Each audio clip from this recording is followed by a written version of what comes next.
What if the reason that so many Christian artists are burning out right now isn't because that they failed, lost faith, or lack discipline, but because they've been trying to survive in a system that was never designed to sustain their souls? What if the exhaustion that you feel some days isn't weakness, but a warning? I've had many quiet conversations over the last handful of months with Christian leaders, touring musicians, songwriters, and I keep hearing the same thing said in different ways. Quite simply, I'm tired. Not tired of God, not tired of creating, but just tired of the pressure, the noise, and the constant feeling that no matter how much that I give, it's never quite enough. Today, I don't just want to vent into the void or pile into frustrations that already exist in this video, but I would like to offer clarity, perspective, and hope. Not easy answers maybe, but something honest, something grounded, and something that may actually help you last. And if you're a Christian creative, or someone who feels called to build something meaningful, and you're quietly wondering, how long can I keep going? I'd really encourage you to stick around for this conversation. Let's get into it.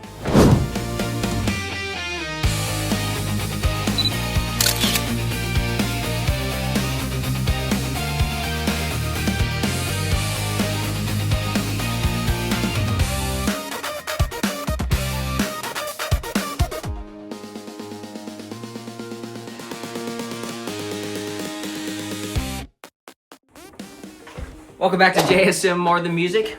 If you're new here, my name is Josh Snyder. I've been writing, releasing music for well over a decade, touring across the United States and into Canada, working in different expressions of art, music, and media. But just as importantly, I'm a husband to an amazing wife and a father to 4 beautiful children. And it's through those lenses that this conversation carries real weight for me. Because burnout doesn't just affect artists. It affects families, marriages, churches, and communities. Lately, I've been hearing the same sentence over and over again from Christian creatives that I deeply respect. I don't know how much longer I can keep doing this. These are people that love God, people who didn't start creating for attention or applause, but somewhere along the way, the joy started leaking out and the pressure quietly began to take its place. Some are burnt out, some are discouraged, some are showing up outwardly, but still very empty inside. And this isn't isolated. It's happening across worship teams, indie Christian music, filmmakers, visual artists, creatives who feel like they're constantly pouring out without ever being refilled. One of the expectations right now is to always be on. It's not just about making songs or making art. It's about staying visible, being consistent, posting across multiple platforms, keeping up with trends, filming content, editing content, and doing it all again next week. And if you pause, even briefly, it can feel like you just disappear. I've had friends tell me that they feel more pressure from content calendars than they ever did from songwriting. This kind of pressure doesn't sharpen creativity. It drains it. Then there's the financial strain, which we don't always like to talk about openly. Most artists aren't chasing wealth. They're chasing sustainability. And maybe feeling like now the return isn't really reflecting the efforts, even after decades of faithfulness. I know people who have given their lives to music and ministry and still feel like they're barely holding things together. And when effort and provision feel disconnected for too long, hope quietly erodes. Add to that the comparison trap. We live in a world where everyone is visible, and visibility breeds comparison. It's hard not to measure yourself against artists who seem to be growing faster, reaching further, and landing opportunities that you've been praying for. Algorithms seem to reward speed, trend alignment, far more than depth. Our sense of calling can quietly shift from what is God asking me to steward to why am I not where they are? And this shift alone can burn one out. And this is where the tension really tightens up. Because even if we love creating and believe in what we're doing and working hard, it can start to feel like the ground is moving beneath your feet. Just when you find your rhythm, something changes. A new platform, a new tool, a new expectation. And don't get me started on AI. And suddenly, you're not just creating more, you're struggling to keep up. And this is the moment that a lot of artists ask themselves, is this even sustainable? This question deserves to be taken very seriously. This video is sponsored by nobody. And by nobody, I mean just like that Casting Crowns song that says, I'm just a nobody, trying to tell everybody all about somebody who saved my soul. that nobody today is me. And you can help give us the rocket fuel to soar to new heights, especially with this next release.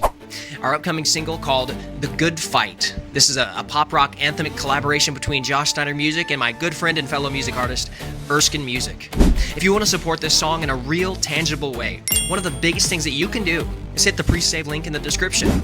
Pre-saves help tell the algorithm giants That people still want solid, encouraging, Christ-centered music from independent artists. The Good Fight drops everywhere, February 13th on all platforms. And if you're watching this after that date, that same link will take you straight to the song.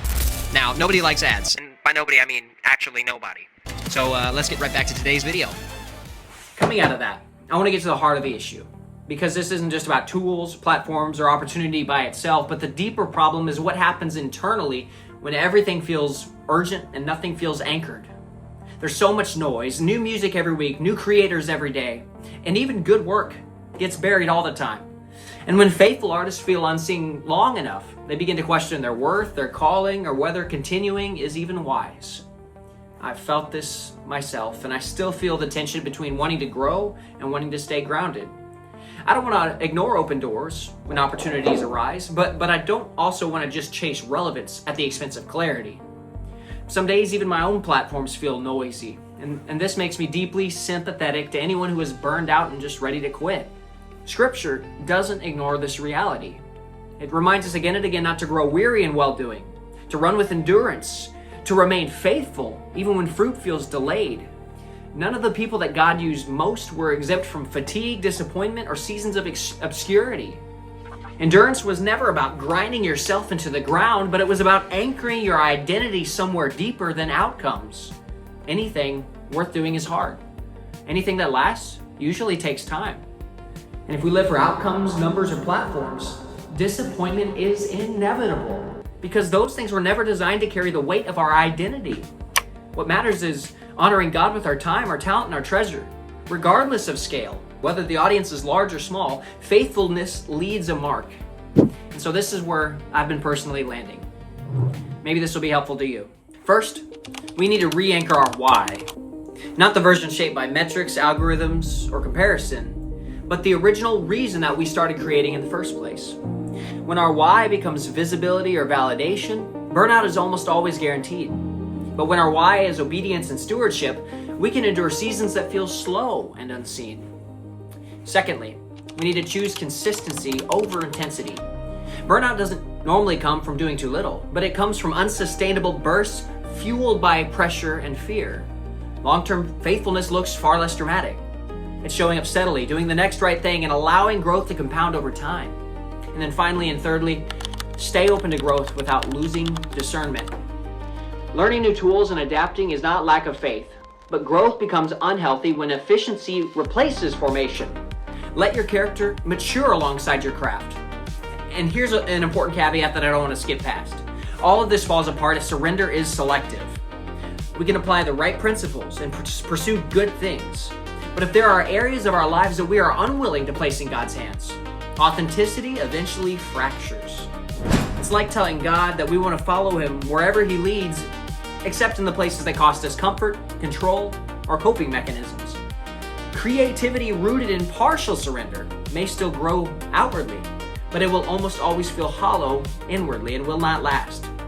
Full-on surrender doesn't mean perfection, but it means honesty, inviting God into the places that we would rather manage all by ourselves. And when creativity flows from that posture, it doesn't mean that everything will be fast and flashy, but it will be faithful. And faithfulness carries a kind of weight that trends never could. And so if you're tired or discouraged or wondering whether it's worth continuing, hear me clearly. Your calling isn't invalid because it's hard. Your work isn't meaningless because it's slow. And your faithfulness isn't wasted just because it isn't trending. Thank you for taking the time to sit with me in this conversation. If this resonated with you, I'd love to hear where you're at. Drop your thoughts in the comment section below, your experiences, or even pushback. And if you haven't already, consider subscribing and turning on notifications so you can join me once again next time right here on JSM More Than Music. Keep pressing forward because what you are stewarding matters so much more than you realize.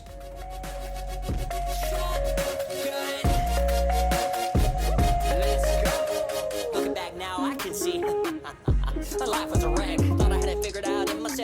run around just trying to cash some checks. Trying to navigate life on my own. At the end of myself and crying alone. Every turn I took and led me astray. All empty dreams, gonna make my own name. But the world is rough and filled with potholes.